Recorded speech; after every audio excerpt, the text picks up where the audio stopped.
नमस्कार साथियों। बिहार के विद्यार्थियों के साथ सरकार ने की कैसी व्यवस्था, जैसा कि आप लोग टाइटल में देख चुके हैं। तो आइए आज हम लोग इस पर थोड़ी चर्चा करते हैं। तो इस चर्चा का उद्देश्य क्या है, सबसे पहले इसको जान लेते हैं।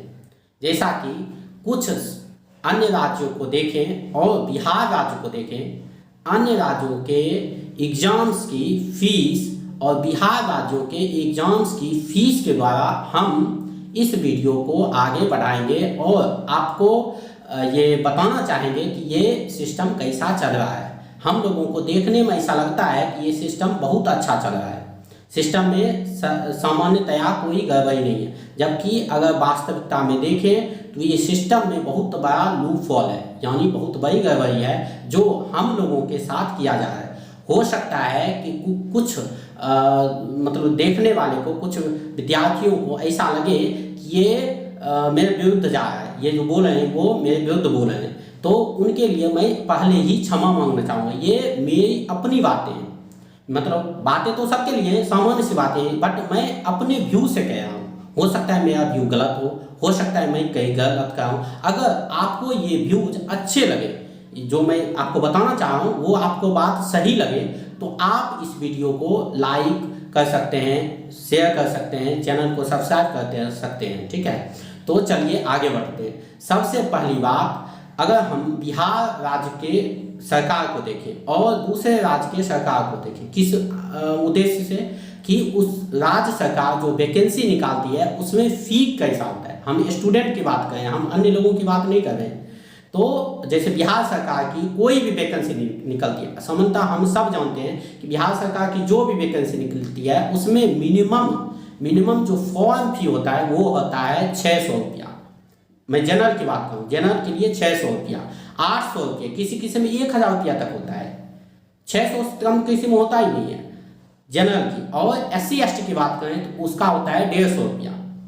जनरल EWS OBC की बात करें 600, 800, 1000 ऐसे होता है फी। और SC ST की बात करें तो 100 या 150, 200 तक होता है महिला की।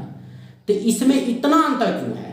मान लिया कि आरक्षण है, आरक्षण का लाभ मिलना चाहिए, जो पिछड़े वर्ग हैं उनको मिलना चाहिए आरक्षण का लाभ। इसका मतलब ये तो नहीं है कि जनरल का सब रुपया काट के आप दूसरे पे खर्च करेंगे, ये मतलब है कहीं का? ये आप अन्याय कर रहे हैं, ये मतलब आप न्याय कर रहे हैं स्टूडेंट के साथ? ये बताइए आप, जनरल का बच्चा क्या अपराध किया है आप ये बता दीजिए कि वो एग्जाम तो सबके लिए एक समान होता है, चाहे उसमें जनरल का बच्चा बैठे, OBC का बच्चा बैठे या फिर SC ST का बच्चा बैठे। एक बच्चा पर तो सेम खर्चा आता होगा ना सबका।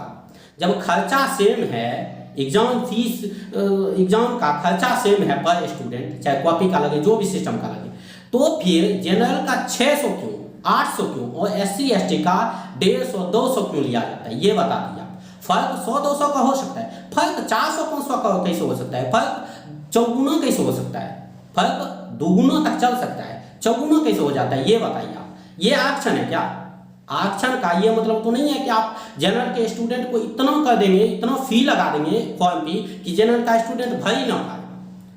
आइए, सिर्फ बिहार सरकार की बात नहीं है, फोकस बिहार सरकार पे है, क्योंकि जनरल बिहार सरकार के फॉर्म में ही ऐसा होता है।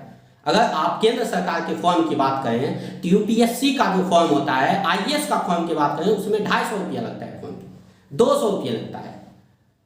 UPSC से ज़्यादा खर्चा आपको होता है यहाँ पे एग्जाम कंडक्ट करने में, नहीं ना? कैसा आप एग्जाम कंडक्ट करवाते हैं जो कि एग्जाम से लेने से पहले ही आपका क्वेश्चन वायरल हो जाता है, कैसे रिजल्ट आप कैंसिल कर देते हैं, BPSC तक का क्वेश्चन वायरल हो जाता है, रिजल्ट कैंसिल कर देते हैं। ऐसा मतलब सुनते लोग हैं कि किसी का सीट बिक गया, कोई खरीद लिया, ऐसा आप एग्जाम कंडक्ट करवाते हैं। उसके बाद जो एग्जाम 200 में हो सकता है, दूसरा स्टेट उस एग्जाम को 25 रुपया, 50 रुपया लेके कंडक्ट करवा रहा है, आप 600 रुपया ले रहे हैं, 800 रुपया ले रहे हैं, 1000 ले रहे हैं।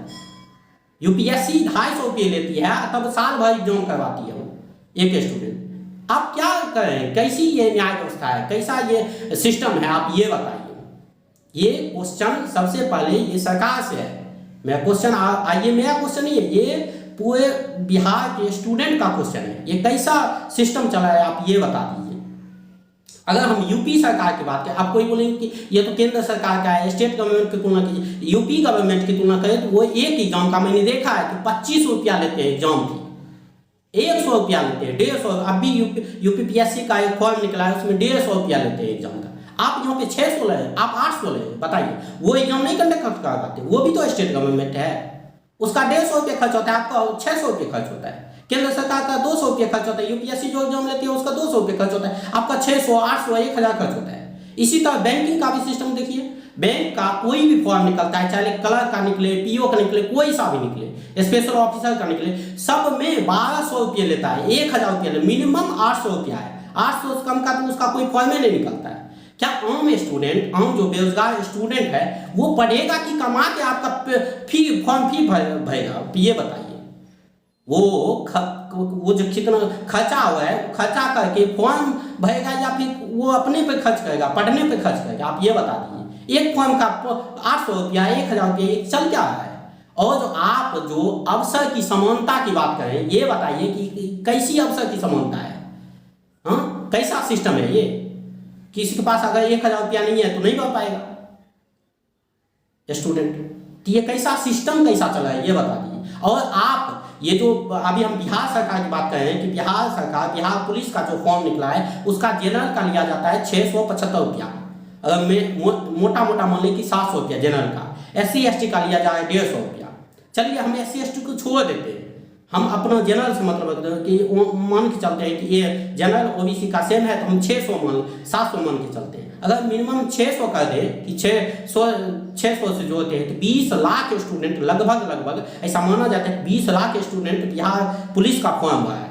तो आप बताइए, जो 20 लाख से 600 को गुना कर दिए तो लगभग 500 गुना कीजिए तो लगभग 100 करोड़ रुपया होता है। आप क्या कर रहे हैं? इतना रुपया आपको एग्जाम कंडक्ट करवाने में मिलता है। कैसा एग्जाम होगा वो भी हम सब देख लेंगे, वो भी हम सब लोग देख लेंगे कैसा एग्जाम होगा।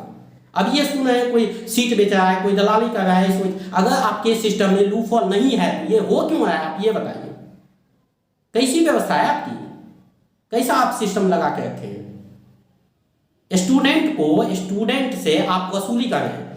आपकी जो आप कुछ लोगों का कहना होगा कि स्टेट गवर्नमेंट लेगी नहीं तो खर्चा कैसे करेगी? अरे तो भाई, आपका आमदनी का स्रोत जो था उस पर आपने लात क्यों मारा? आमदनी का स्रोत आपका बंद नहीं था। आमदनी आप, कुछ लोग कहेंगे कि चलिए ठीक है स्टेट का डिसीजन है, तो आप स्टूडेंट को वसूली करने के लिए रखे हैं कि जो वसूलना है बेरोजगार स्टूडेंट से वसूलेंगे, 600 लेके, 800 लेके, 1000 लेके। अरे कम से कम नैतिकता को छोड़ दीजिए, अवसर की समानता को छोड़ दीजिए, कम से कम अपने वो क्या कहते हैं, थोड़ी शर्म तो कर लीजिए, थोड़ा सा शर्म तो कर लीजिए। पर क्या कीजिएगा बताइए? यही स्टूडेंट फॉर्म नहीं भरेगा, क्या करेगा? इसमें आपको पता है, आप तो सोच रहे हैं कि 20 लाख स्टूडेंट ने फॉर्म भरा है, इसका मतलब सबके पास रुपया होगा तब नहीं सब फॉर्म भरा है। कितना स्टूडेंट फॉर्म नहीं भरा है ये आपको नहीं पता है। आपको ये पता है कि 20 लाख स्टूडेंट ने फॉर्म भरा है, लेकिन ये पता नहीं है कि कितना स्टूडेंट फॉर्म नहीं भरता है। बैंकिंग का फॉर्म आता है, स्टूडेंट कैपेबल है लेकिन फॉर्म नहीं भरता है, फॉर्म भर ही नहीं पाता है। क्या करें? कहाँ से हर फॉर्म के लिए 1000 रुपया, 800 रुपया लाए? कहाँ से लाएगा स्टूडेंट बताइए?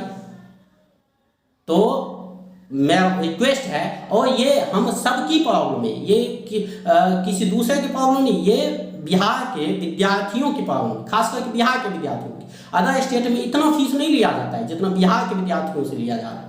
तो मेरा आप सबसे रिक्वेस्ट है कि अगर आपको तनिक भी लगे कि ये बात सही है, ये जो हमारे साथ हो रहा है वो गलत हो रहा है, तो आप आवाज़ उठा सकते हैं। मैं अपनी बात करें तो मैं कुछ नहीं कर सकता, मैं कुछ भी नहीं कर सकता, क्योंकि मैं तो आपकी तरह एक स्टूडेंट हूँ। लेकिन अगर हम सब एक साथ मिल जाए तो सरकार को झुकना पड़ेगा, सरकार को ये मानना पड़ेगा कि हाँ, हम स्टूडेंट के साथ ये गलत कर रहे हैं, स्टूडेंट समुदाय जो है उसके साथ हम गलत कर रहे हैं। तो शायद वो आपकी बात सुन ले, हमारी बात सुन ले, और वो इसको स्वतः ठीक करने के प्रति अपना वो दर्शाए, उत्तरदायित्व दिखाए कि हाँ ये स्टूडेंट के साथ गलत हो रहा है, हम इसे ठीक करेंगे। अगर मान लीजिए कि वो फीस ले भी लेता है, उसके बाद भी एग्जाम सही से कंडक्ट करवाएगा तब वो भी नहीं करवा पाता, ठीक है? तो शिकायत तो है ही ना, लेकिन एक्चुअल में है क्या? हम लोग शिकायत को देख के, समस्या को देखते हैं, उसके बाद आंख बंद कर लेते हैं। हम सोचते हैं कि आंख बंद कर लिए समस्या खत्म हो गई, समस्या तो वहीं की वहीं है और हम सबके साथ हमेशा घटित हुआ है। तो आज की वीडियो को यहीं पे रखते हैं। अगर आपको वीडियो अच्छा लगा हो तो आप वीडियो को लाइक कर सकते हैं, शेयर कर सकते हैं, चैनल को सब्सक्राइब कर लीजिए और आगे हम फिर किसी वीडियो पे चर्चा करेंगे। सामान्यतया हम उसी वीडियो पे चर्चा करेंगे जो समाज के लिए हो, जो हमारे लिए हो, जो सबकी प्रॉब्लम हो। हम व्यक्तिगत समस्या को लेके आपके सामने नहीं आएंगे, हम आएंगे जब भी वो समाज की समस्या को लेके, पूरे समुदाय की समस्या को लेके आपके सामने आएंगे। चाहे वो विद्यार्थी की समस्या वो हो सकता है आम लोगों की समस्या हो, ऐसी समस्या को लेके आपके सामने आएंगे। तो आज की वीडियो को यहीं पे रखते हैं। धन्यवाद।